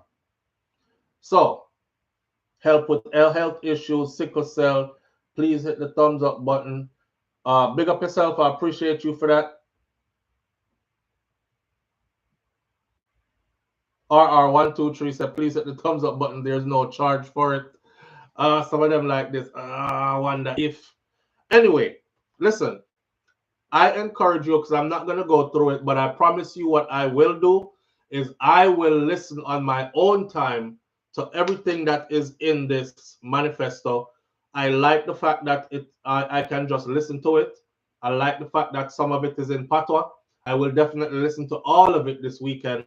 And by Monday morning, we come at Yasso again. I will definitely be able to say, yep, some things in here that I don't like, some things in here that can be misleading, some things in here that are definitely going to benefit us. You have to understand something, too, right? The party that has been in power for the last decade is not the People's National Party. And the People's National Party as it stands now is not the same People's National Party from a decade ago and beyond, going back that way. Mark Golding has never been Prime Minister of Jamaica, right? I think he is qualified to do the job. He has never been Prime Minister of Jamaica. One of the things that stand out to me with Mark Golding is that them want to call the man Tapanaris, but he comes from money. I don't feel fault that. It just say his daddy did what he was supposed to do, to put him children them in a position of power, right? So Mark Golding has never had to thief money then. He has worked. He has built himself up in Jamaica. One of the markers for me is this. When you are a white person and you profess to how much you love anything that has to do with black culture or a country of predominantly black people, but you don't see beauty in them enough to even mingle with them, I see a problem with you. Because that kind of tell me, say, it's like the Chinaman who only date Chinese and them want him children them for only date Chinese and him have 4 daughters and she have 4 Chinese thing that him have 4 Chinese stepson and our 4 Chinese son-in-law and him have 4 son and them have 4 Chinese daughter-in-law. Now on one side we can say, you know what, that's their right. They're Chinese, and if they want to stick to Chinese, stick to Chinese. They're Caucasian. If they want to stick to Caucasian, stick to Caucasian. But it also tells me that you're not going out of your way to assimilate or to be mixed with. So how much love can you actually really have for a set of people? You mean to tell me, say, out of all of the beautiful black women them in Jamaica, you never yet, all of your days of dating and everything, you never yet said, John, no, sir. She's nice and clean and beautiful and eloquent and all the things me I look for in a wife, you know. I really take her for being my wife. Me not even business about her skin color. She me want. You tell me, say, you never see that? You always saw somebody who is exactly like you? Me have a problem with that. I'm in a business, who wants to say nothing about it? Me have a problem with that. So, when I look at somebody like a Marky Mark say, I don't know who them I talk about, you know, because I was born here in Jamaica. I wasn't brought here, I was born here. Not only that, everything I've done my whole life has been here. I never work outside of Jamaica, I work here. I built my businesses here. I got successful here. I raised my family here. I got married to a Jamaican woman here. The same woman I'm still married to here. That says a lot to me. Have you ever seen Mark Golding's wife? Mark Golding's wife, if we want to be even more provocative with this discussion, if you want to think about when Spice talk about colorism, and we talk about the brown paper bag. If you don't pass the brown paper bag test, you can't come in here, so, and you're not considered to be off. That man could have easily took another white woman or light-skinned Jamaican woman that looks like she is from mixed race, something where ambiguous, racially ambiguous kind of woman. You see who him fall in love with? Is a man who is a real Jamaican. Him not only just do politics. He's a lawyer. Him not only do that. He's a musician. He's a man with jam with him band. Sometimes I make a joke and I say stuff like, Mark, boy, more time Mark look like him I left from bar or go my yard now. Kind of look like him did just down a road, you know. I beat 2 domino with the man, just enjoy the evening and pass me an next red stripe there, Stacy. Yeah, and put it on the tab and them something there. Is a Jamaican that, right? And the fact that his wife is who she is, I peep everything. I said this to y'all. I said, look at who our Minister of National Security is. Is a Chinaman. People say, yes, SouFLo, but the man on a regular Chinese, you know. He's a Chinese where I come off of the mainland of China. This is a Chinese where born in Jamaica. I say, okay, me have to go look and see who him wife is. So me know who him come from. And then me see who him wife is. And then me see which part him offspring them I go with it and all that. And me say, yo, these people definitely still, although they are Jamaican, consider themselves Chinese first before everything else. Therefore, China is the motherland for them and will always be superior. It's no wonder Chinese have such a big hand in Jamaica and Jamaica business. You don't want to see that far? I do. I do. So I find it funny that they're trying to use Mark Golden's skin against him. And now they have JLP supporters who are saying, we don't want under no white man rule. We don't want a white man rule we. That is why Andrew Holness has been doubling down about I am one of you. He's one of us too. I write here some born in Jamaica. Well, I write there some Mark born too. I am not no Tapanaris, you know. I don't have no Tapanaris in my blood. As if to say, I get to him come from. Right there out of Spanish Town, me go to school. Crowded classroom with over 60 picnic night. As if to say, Mark went to private school up on the hill. We come from two different worlds. That doesn't make him not Jamaican. It doesn't make him not Jamaican. We've always had different classes of people in Jamaica. My problem is when you come from one class and feel like say you're too good for all the others. It's not that a sin to come from a different class. If I do great things in my life and achieve great things and put my children on a certain level, it shouldn't be held against them when I'm no longer here. Move on, go around and say, you're born with silver spoon, a gold spoon in your mouth. Your daddy did SouFLo, and go up a private school, and go and get. They're still Jamaicans. You see what I'm saying? That is my question, great goodies, because the same people who are saying that, I don't want no white man rule me. A time for we come from under the white man rule.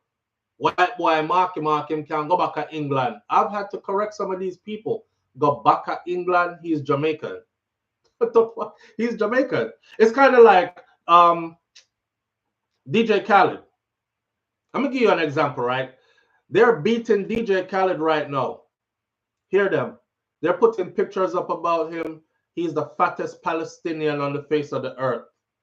DJ Khaled looks like, and he's wicked, and he's not saying anything about his people and all this. In all fairness, DJ Khaled was born in the United States of America. He was raised in the United States of America. So, this man, for jumping at something and risk his livelihood and how he takes care of his American family, because he might have some ancestral lineage too. See, everybody want you to risk your food, you know. They want you to risk your bread and butter until it's time for them to risk theirs. That's why I tell the brother the other morning, say, if there are things that you think I'm supposed to be talking about, but you say me too scared, because you know what? You build a platform and talk about them. I want to see you do it. I want to see you do it.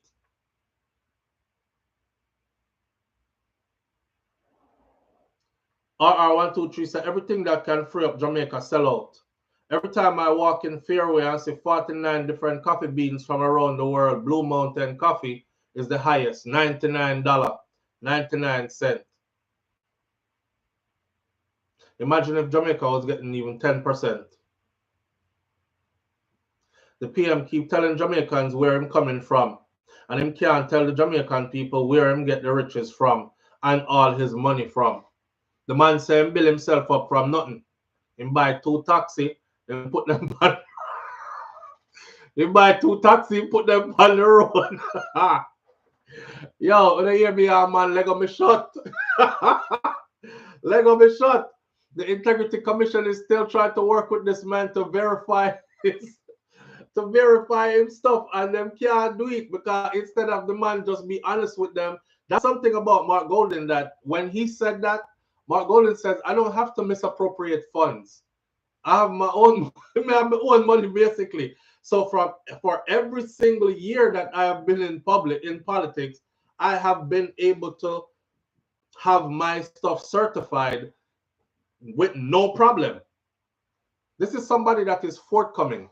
This is somebody who you know have to wonder, I wish part them couple of hundreds of millions, you know. Which part them couple of hundreds of millions of dollars they come from dropping another money account over here. So And why him have about 28 of them account and the money just go through one and lend from one and borrow to the next. And give me an explanation. He don't have to do none of that. His thing is just straightforward. You know what I mean? And that is another point of attraction for me, as in too much rash corruption there, yard, man, and too much sellout there, yard. Remember when Buju Banton first came from prison, you know, and Buju started doing music. One of the first songs where him do was a song called Country for Sale, Apply Within. Now could they tell me what I want? Why you sell out everything? Remember, say Buju did gone for a decade, you know.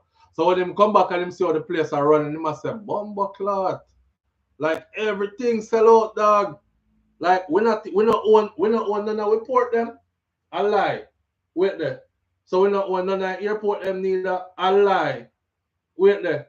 So which part of like private beach or public beach them where they around there, so them we can't access them then neither. I lie.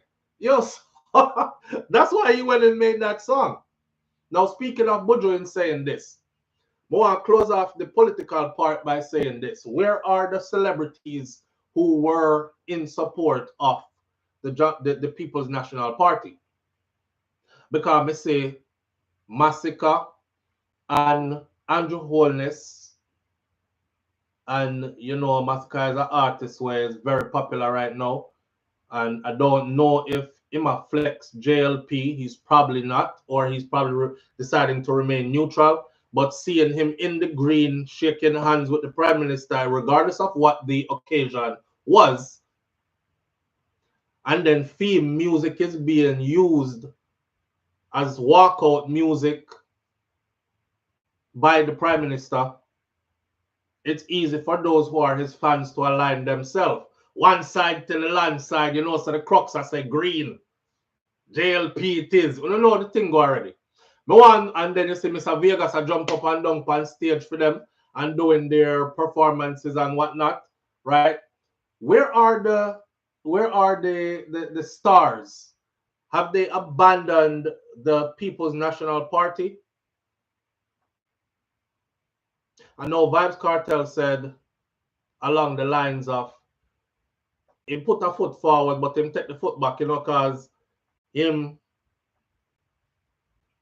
his fans, he's a musician, he's an artist, and his fans, he's an entertainer, and his fans are from JLP and PNP, and he don't want to alienate and isolate nobody, so he want to take himself away from that. That's all. But everybody don't know, say, PNP him say already. Well, some support could be used. Some support could be used from some of these entertainers. Pick a side and stand up loud for the side, like how Mr. Vegas pick a side and stand up loud for that side there. Because you carry influence. You carry influence. I remember when certain artists, I'm not going to call them name, but they know who they are when I say this. We are going to hand the country over to the PNP. You remember when you said that? Famous artists. Which part on there? On the disappear? On the jump ship? I want to know if I something I go on what me don't know about. Or what? Yeah, the man said he did have 60 picnic in his classroom. Walk go to school. Great good, he said Gage a sellout.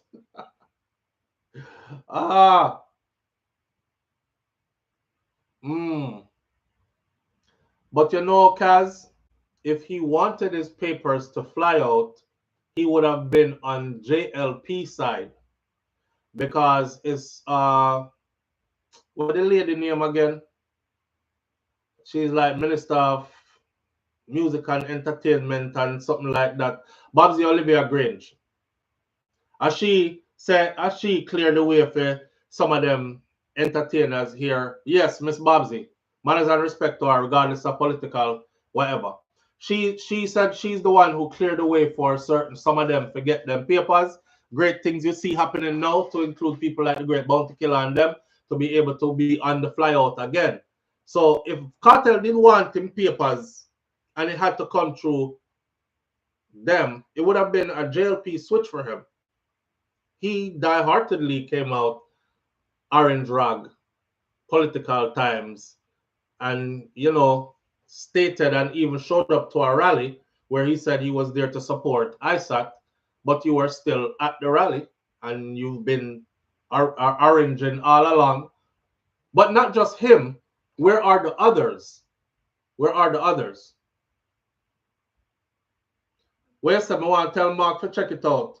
Them God Sega didn't denounce him American citizenship. It's checkable, believe me. I read that he did denounce it. But if you can give me the link to say where he didn't, let me know. I know he was in the US all the time. If he did pick a side, there would be problems. You talk about Kartel? No, man, Kartel pick a side. Kartel already said everybody know him thing there already. PNP, him thing there. So I pick a side long time, must stay on that side there. I think he genuinely was, you know, 13 years in a prison and then come out and you feel like, man, I got too much going on right now. I try to catch up with my life. You know what I say? So I don't want to get caught up in this political thing where I go on. But at the same time, I'm thinking of how great an influence he has. And him could literally really help the People's National Party lean the election into their hands, really and truly. Really and truly. I even think if a Vybz Kartel was to run for Prime Minister of Jamaica, it would have been a win by a landslide. I seriously feel so. It would have been a win by a landslide. But him fly out now. Yeah. So because his influence is that big, his power is that big. But he's withdrawn that support from the party. Or that public support from the party. But on him alone, me are talking, I'm talking about all the others too, like who are, you know what? This weekend, I believe it's Saturday, they're having their rally. So the JLP already had for them rally. When you see how it turned out, I already said it. People like Sun, you have a kick one ants nest, one big duck ants nest. I see the whole heap of, I saw the people them roll out in a green the other day. So I want to see this weekend what it's going to look like when them roll out for the People's National Party. It's going to be very telling. Very telling. We'll see. No, not at all. Kartel only have the influence of young people. Reggae Girl, him only have the influence of young people, but he can drive young people to do stuff. You see them whole heap of young people, them member, you know, majority of who is eligible to vote in Jamaica does not vote. So although some people, and no, he don't only have the influence of no young people. Because people like we are no young people. Kartel has the luxury of having an audience that grew with him. So when him reach him 30s, him audience did reach majority in them 30s as well. We did start out in the same age group. Only thing we did that live different life. When we reach in our 40s, him in our 40s as well. A big people them there. He also has, you should say, this is what makes him dangerous. He also has influence over the younger generation as well. Right. He can drive them to vote. Exactly, Nance. If him touch the ground and say, voting booth where I go, yo, the whole of Jamaica gone in the voting booth. Yeah. Yeah, Lulu Ridges say I live in an alternate reality. You're gonna argue with that until it actually happens. Just like how y'all argued with me that don't hold your breath, SouFLo, he will never be free. Them are gonna sink him in the system. Him lost at Jamaica. Him are dead in a prison down there. And then y'all said when he came out, him can't do no big concert. Nobody no remember him. And then him started planning for Freedom Street. And then he said, nobody now go at that. And then it sold out in record time. And then he said, him now going to be good on the stage because I'm sick and him go out of breath and nothing. And then him shell that too.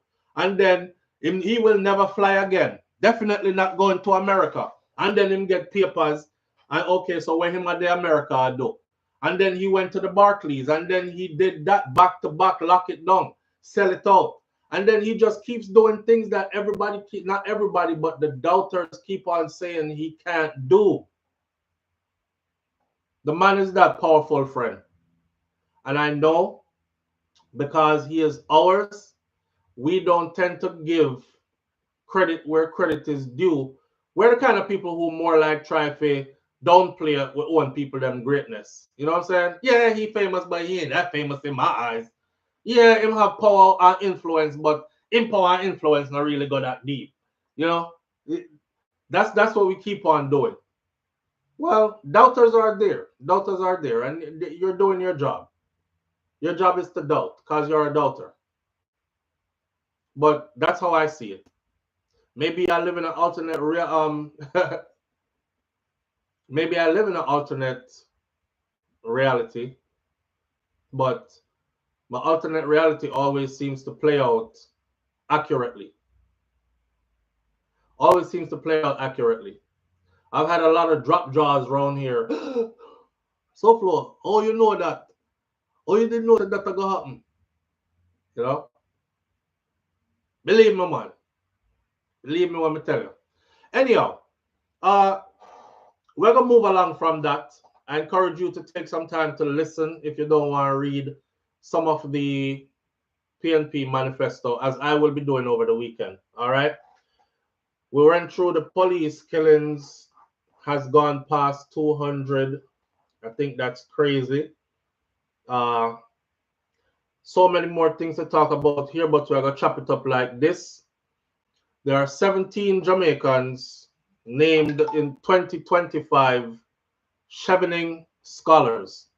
And I want to give them a big shout out because we talk so much about negative things happening in Jamaica that we never highlight the people who are doing big things and positive things, right? So in passing quickly, 17 Jamaicans have been awarded the prestigious Chevening Scholarship to pursue their master's degree at top universities in the United Kingdom. This is the largest cohort from Jamaica in recent years. The scholars are from parishes all across the island. Funded by the UK government, Chevening scholarships provide full financial support for postgraduate study and access to a global network of more than 60,000 alumni worldwide. Scholars are chosen not only for academic excellence, but for their leadership potential and their commitment to making a positive impact in their home country. British High Commissioner to Jamaica, Judith Slater, noted that this year's high number of recipients reflect the exceptional talent and promises of our scholars. Chevening is about more than academic achievement. It's about building a global network of leaders.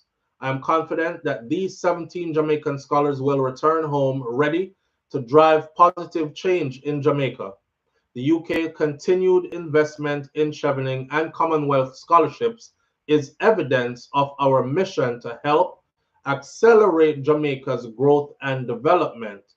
It don't sound like you can't ask for reparation from the UK now, because reparations can come in many different ways. Reparations don't really have to come in at just one big fat check in dollars and cents. When they point out stuff like this and say, for years we have had the Chevening scholarship program, just in 2025 alone, we took a group of 17 master's degree studies for free at top UK universities. So among the 2025 awardees is Odain Murray, this year's recipient of the Sol J.N. Chevening Oliver F. Clark Scholarship, which is funded by Jamaica National. Growing up in the troubled communities of Flankers and Mount Salem in Montego Bay, St. James, Murray experienced firsthand the transformative power of education. Today he serves as Acting Director of Marketing, Recruitment, and Communications at the University of the West Indies, Mona campus. Yeah, when you hear gunman place and the first thing you think of is like Flanker, and first thing you think of is like Mobile and these kind of things, just remember, say, out of these same communities where the killy them come from, out of the same communities tomorrow's innovators and leaders are also coming from. He will pursue a master's degree in education, leadership and management at King's College London to strengthen leadership in Jamaica's educational sector and create a pathway for underserved students. JN CEO Earl Jarrett noted that this scholarship honors Oliver Clark's legacy of investing in education as the foundation for national development. Odain's dedication to making higher education more accessible exemplifies the transformative impact we envision through this partnership. Also among this year's Chevening Scholars is Daniel Lattery, a Crown Counsel prosecutor who has been working in the Office of the Director of Public Prosecutions in Antigua and Barbuda. With a strong commitment to justice, he prosecutes criminal cases and represents the government in immigration matters as well. Lattery will pursue his master's in computer science and artificial intelligence at the University of Kent, where he plans to explore how artificial intelligence, or AI, can revolutionize the delivery of legal services, particularly in developing nations. His vision is to create an AI-driven platform that makes legal services more affordable, more accessible, and more efficient, helping to democratize justice and improve legal literacy across the Caribbean. The 2025 scholars will study disciplines ranging from artificial intelligence, public policy, and engineering management to clinical dermatology, history of arts, and applied psychology of music. They all share a commitment to returning to Jamaica to apply their expertise in tackling national challenges. Once completed, they will be a part of the more than 300 Chevening strong alumni in Jamaica. So this is not first time program.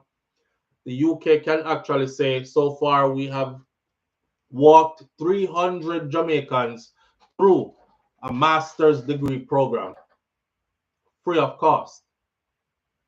The full 2025 cohorts are, and I can't call out all of them name because I'm going to have to call out the 25 name. It's a disrespect to not call their name out. Daniel Lattery, Daniel Nicole, Odain Murray, Shashara, Asliston, Babesha, Rance, Javon Downey, Ryan Malcolm, Orville Levy, Verona Hanley, Kiana Lee, Sarah Lou Morgan Walker, Zara Harris, Neil Parks, Kerry Ann Chen, Nick Graham, Jody Ann McFarlane, and Jamila Falak. For those interested in joining the Chevening community application for the 2026-2027 Chevening Scholarship are now open and will close in early October. So some more is needed to apply to keep the program going. It is now open. It will close in October of this year.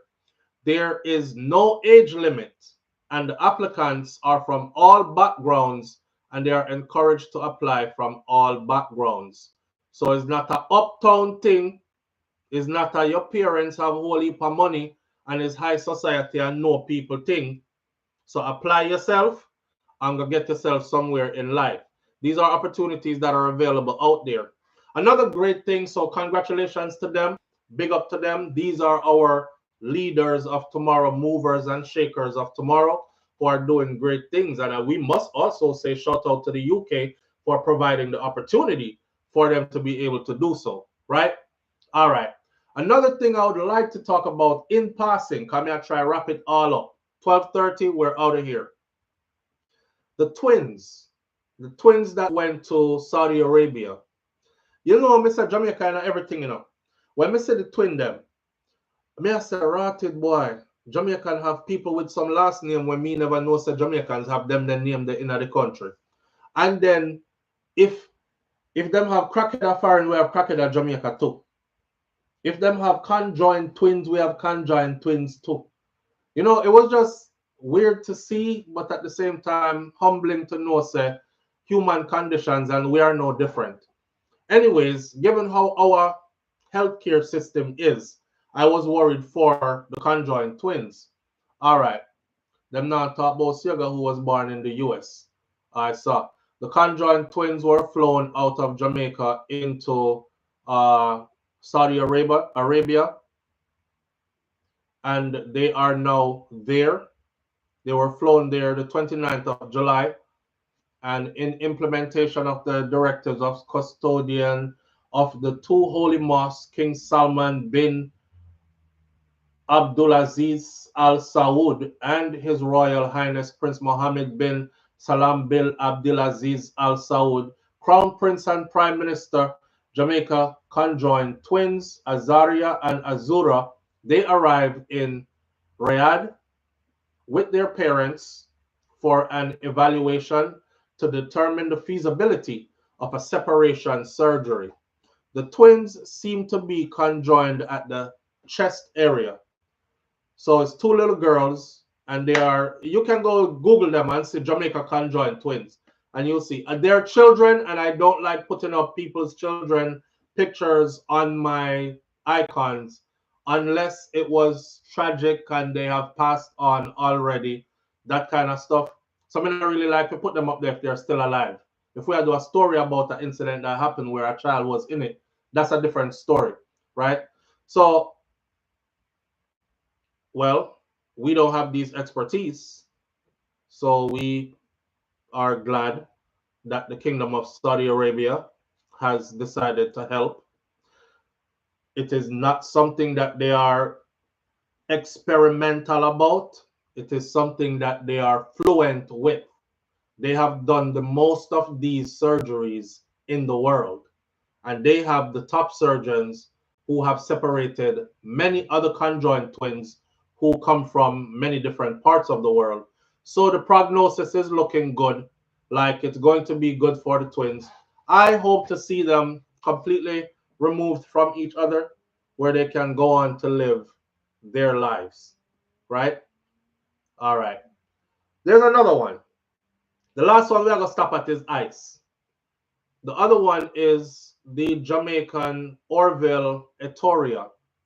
Orville Etoria was the Jamaican who the Trump administration sent to Africa, deported him to Africa, although he had never been to Africa in his entire life.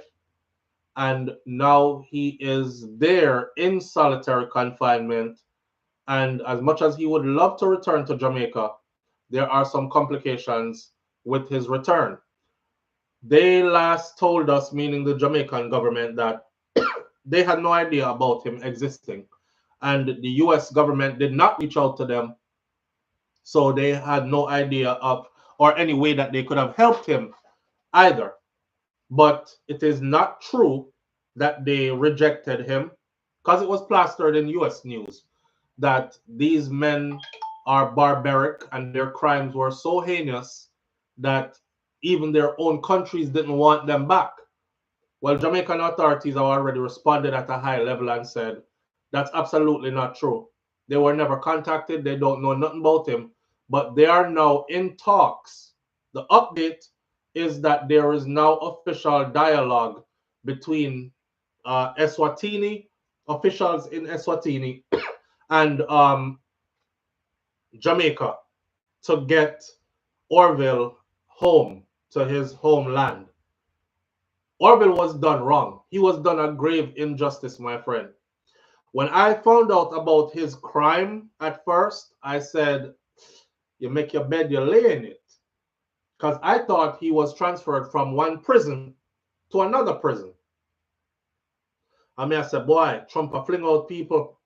That means that if you're a foreigner and them plan to deport you, then them can actually have you do your crime, your time in another prison overseas, wherever they choose, where it's cheaper for them. And then when your time comes to deport you to your yard, you get released from that foreign prison and them sending you straight to Jamaica. Unbeknownst to me, I did a little bit more research only to find out that this particular Jamaican has been out of prison for quite some time. Matter of fact, he got an early release because he was such an exemplary prisoner. And he was one of them who got a bachelor's degree while he was in prison through an educational program. He was so good that the mayor bragged about him and bragged about his accomplishments, and he was then released. Now, some people will get released from prison and go back in a foolishness and friggery. He was released. You see, when them come pick him up, to carry him, for send him go to Eswatini, the man was enrolled in a master's program undertaken to get his master's degree. He was building on what was already established. He was so good that they honored him with an early release. And he was in a master's program when they got him and shipped him to Eswatini. So he was a free person after doing his time, after changing himself, in a master's program, living, trying to rebuild his life. And he was snatched up out of his dwellings and brought to Eswatini on a military plane and then put in solitary confinement in a foreign prison again. You can imagine how frightening and how that is, you know? So now that he's there under the banner of one of the savages whose crimes were so heinous their own countries wouldn't take them back, and Jamaica is saying a lie, no, because we take back whole heap of murder already from foreign. So his would have never been any different. Nothing was savage so about his crime. Was it wrong? Yeah. He got into an altercation. Yeah, actually, it was during a robbery. It was during the committance of a robbery. The fine details behind that are not known. I guess he was in the streets and, you know, drug dealers rob drug dealers kind of thing. And yeah, man say, you know, rob me, you know, man, a bad man around here, and them fight over the gun and gun go off, and man who him come for rob end up get one of them situation there. It wasn't a situation where he chose a random person and shoot them and say, give me your wallet and give me your watch and shoot them, right? Putting things into context, not to make it seem like it's okay. It was a crime that he was being punished for. And he actually did his time and then exemplified himself behind bars to the point where they thought he was worthy of being let go back to civilian life. And as he was, then them come scrape him up a couple of years later after his release and sends him to Eswatini. So now the Jamaican government is saying that they are in talks with the officials in Eswatini, and they are currently working on getting him back or getting him home to Jamaica. I was saying, yo, if you were going to deport him, you could have just taken his ass to the airport. You could have just contacted Jamaica, carry him go to the airport, send him Ross back to Jamaica, and that's that. He would have had to face it. But why make up the savage something and crime so horrendous that not even their own countries wanted them back and all these other things, you know? That was weird. That's weird vibes. That's weird vibes. Good news for him, though. They're working on getting him back to Jamaica, and hopefully it happens sometime soon. Because I don't know, the saying goes, no one no better than a yard, my friend. Yeah, foreign is not ours. They can pick up any day and decide that they don't want any one of us here, regardless of whatever status you think you have here. Oh, me have my citizenship, my good, me have my blue book. Them can strip you and kick you out too. Right? So I just hope say he makes it back to him yard, where he can kick off him foot on a beach somewhere, jump in some warm seawater, wash off the saltness, eat some good organic food from one of them cook shop there, and enjoy the rest of his life. And rebuild back from there. So he seems to be an intelligent brother, like, you know, the undertakings of building a life again, he'll be able to do it. That's the update on that. Our last topic for the morning now. Ice is blowing up, and ice is blowing up big. Ice is blowing up super big. To the point where everybody is running to go get hired by ICE at the moment. You know, the other day I saw Hispanic people arresting Hispanics, and one of the guys on the sideline were like, "You are scum. They were cursing them, and he was saying, you're doing this to your own people, bro. And the ICE agent looked like, him not even care, like he was just mission focused. But you could tell the eyes are the windows to the soul. You can tell when somebody is like, damn, this shit is rough, man. I have to do it. It's like me now go put on uniform and start going into communities where I know it's predominantly Jamaicans live in this section of, say, Lauderhill, Fort Lauderdale, them area there. And me a kick off door and scoop up people and run them down in the street, grab them, handcuff them up. And me and them are talking a patois. Me I say, where you run, go boy? You're there illegally. And them I look for me and I say, brother, a patois you chat to me now, you want to win. I saw your blood clot wicked and this you do to your own people them. You know what I say? It would start to eat away at your soul at some point to where you're like, damn, can I find a better way though? So ICE at the moment had over 100,000 applications. And this is directly from their Department of Homeland Security website, where it says ICE receives 100,000 applications from patriotic Americans who want to help remove murderers, gang members, pedophiles, and terrorists from the U.S. The funny thing is, a lot of people are being removed that are not gang members, not pedophiles, not terrorists, and are not murderers. Interesting. So, along with that, U.S. Immigration and Customs Enforcement today announced that it has officially received over 100,000 applications from patriotic Americans who want to join ICE and help to remove the worst of the worst criminals, illegal aliens from our country. Our country is calling you to serve at ICE. In the wake of the Biden administration's failed immigration policies, our country needs dedicated men and women of ICE to get the worst of the worst criminals out of our country, said Secretary Kristi Noem. This is a defining moment in our nation's history. Your skills, your experience, and your courage have never been more essential. Together, we must defend the homeland. U.S. Department of Homeland Secretary Kristi Noem recently announced ICE waived age limits for new applicants, so even more patriots qualified to join ICE in its mission to arrest murderers, pedophiles, gang members, rapists, and other criminal illegal aliens from America's streets. There is no age limit anymore. They waived the age limit. Before, the age limit, I think it was up to 35 or something like that. Now it's waived. Or 42, something like that. All ICE law enforcement recruits are required to go through medical screening, drug screening, and complete a physical fitness exam. On top of that, backed by significant new funding through recent signed-on Big Beautiful Bill, ICE is offering a robust package of federal law enforcement incentives. You may be entitled to these benefits if you are hired. A maximum $50,000 signing bonus, student loan repayment and forgiveness options, 25% law enforcement availability pay for Homeland Security special agents, administratively uncontrollable overtime, administratively uncontrollable overtime for enforcement removal operations, deportation officers, enhanced retirement benefits as well.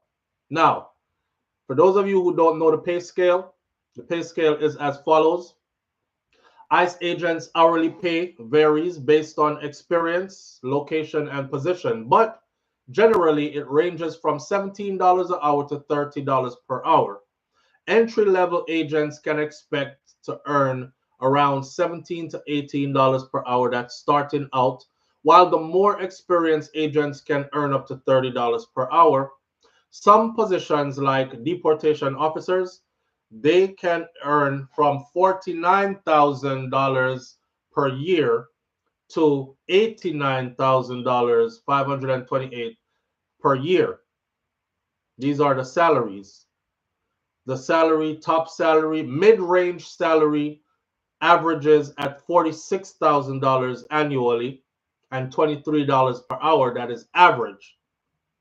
Experienced top earners, those people can earn between $62,000 per year to $83,000 per year, or $89,000, 528 cents per year. Here's the thing that's going on with ICE, right? And this is just to put everybody on the same page. ICE has become the biggest law enforcement group there is. I want you to take in what I'm saying to you. ICE has become the biggest law enforcement group there is. They are more funded, better funded than the military. They are better funded than the police forces across the country. So what this is doing now is police officers are quitting police force to go join ICE. Military personnel, highly trained, are getting out of the military to go join ICE. It comes with a $50,000 sign-on bonus and also a heightened retirement package. So with that going on, everybody is breaking their neck right now to be hired by ICE. So don't be surprised if when you see Jamaicans getting collared up to send back to Jamaica, that is a Jamaican that's doing it. When you see Mexicans getting collared up to get sent back to Mexico, it's a Mexican that's doing it.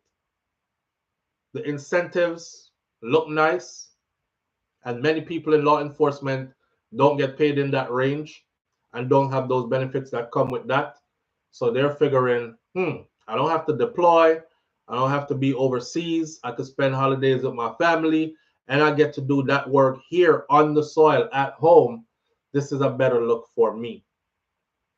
Yeah. They're rolling out new vehicles marked ICE with the emblem on them, Let's Bond TV said. And it is predicted that they will become the new force. Just one police. You know, like call them a one world order kind of agenda. One police. Because if they're going to be bigger and more powerful than our military, bigger and more powerful than our police force, I wonder how the police officers feel about this. Interesting. Interesting. Damn, Trini LB, you in at the last, literally in at the last minute, fam. This is exactly what time I say I want to end the live this morning. Again, SouFLo, I don't believe all those bonuses are going to be paid, says Let's Bond TV. Well, I don't know enough. But I know that the military offer big bonuses and they get paid once you make them sign that paper. So they obviously have the money to do it. I told you when I was going in, I got $30,000. Now that's for $30,000 in your bank account soon as you're done basic training for a young person. I can't tell you how I felt when I was done and actually go check my bank account. And the most money me did ever see in the account at the time. Live on the air with SouFLo. Good morning.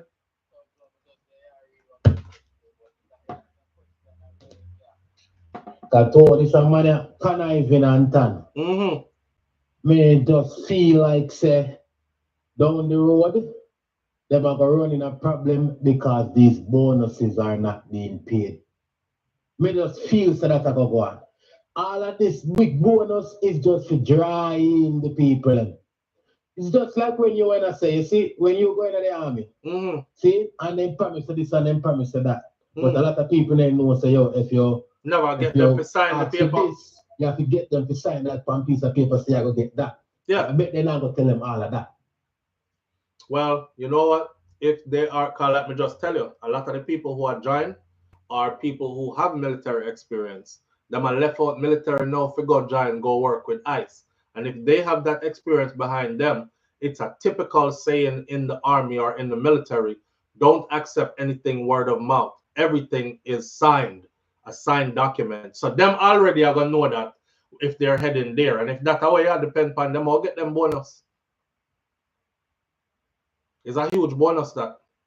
So it means all bonus go paid. All bonus are going to pay for the one them who enforce it. Yes, the one them who say, you know, Once I see you sign on the list right there. But you see, you were just say a while ago, all bonus are paid for the one who enforce it. Yeah, man. When them recruit the people, and then they tell us you're going to get bonus if you enforce it. They tell us the bonus. Me know, okay, me sign know. on bonus. Yeah, me know what you say. But hear this. Some of them people here don't even care about bonus. Them just want to be part of the wave. That part there. Well, that's our next different part. Brother, listen. You saw me join the military, bro. Remember, I say when we first got orders to go into combat, may I tell you something, I never seen somebody happy to go war yet. Until that's up. Me I said to myself, say, Ross, me among some mad people. Cause the man them I say, put me in a game, coach. I'm ready. I said, do you know that some of us ain't coming back? And man don't sign off already like, if it's gonna be that, then that's what it is. And them start say some racist things back at, you know, like me can't repeat them something there. Panyaso? Yeah, cause them hype for that. Them no business about bonus, no nothing. Them want to kick a couple foot. Yeah. So and you have a lot of quote unquote patriots that don't like the whole immigration thing. They don't feel like, you know, foreign away for their live here. And in their mind, them a clean up them country. In their mind, I clean them up. Them so do them duty. Still. Yeah, me I tell you. Me just feel like this wave though, this 100,000 new application, it have a lot more to do with the money behind it. Yes, bro, it does. That's why I went into how much the pay scale is and all will come with it. It have a lot to do with the money behind it. But they are going to hire a lot more of them, and we're gonna start see them everywhere now. Anyway, me go back in our chat. I'll assume that I know. And thanks, you look, you tell me to one whole work shift, brother. Respect that. Manners, big up yourself, bro. All right, sir. Yo, be glad that we can do that. All right. Listen up. For the people who are just tuning in, it was a very festive morning this morning, both first and second video. I appreciate every single person who tuned in, right? Big up on yourself. Manners and respect to each and every one of you. The weekend is here. I don't know how much more weekend y'all gonna get. And I don't mean to leave you sounding morbid, but life upon your side right now. Enjoy life a little bit. I know you get busy. I know you work hard on them something there, but go enjoy life a little bit. You know what I mean? Hug your loved ones, the ones who mean the most to you. Tell them, say you love them, and them kind of something there. And surround yourself with people that you love and with people who love you in return. Elevate your vibration and enjoy some of this life that you've been blessed with. All right? Like my granny, Miss Ruby, right? That's what I say. Be good. If you can't be good, be careful. And my grandfather, Mas Cleavy, said, I will see you tomorrow if God spare me life. All right? We'll see you upon the next video if God spare me life and if God is willing. Peace.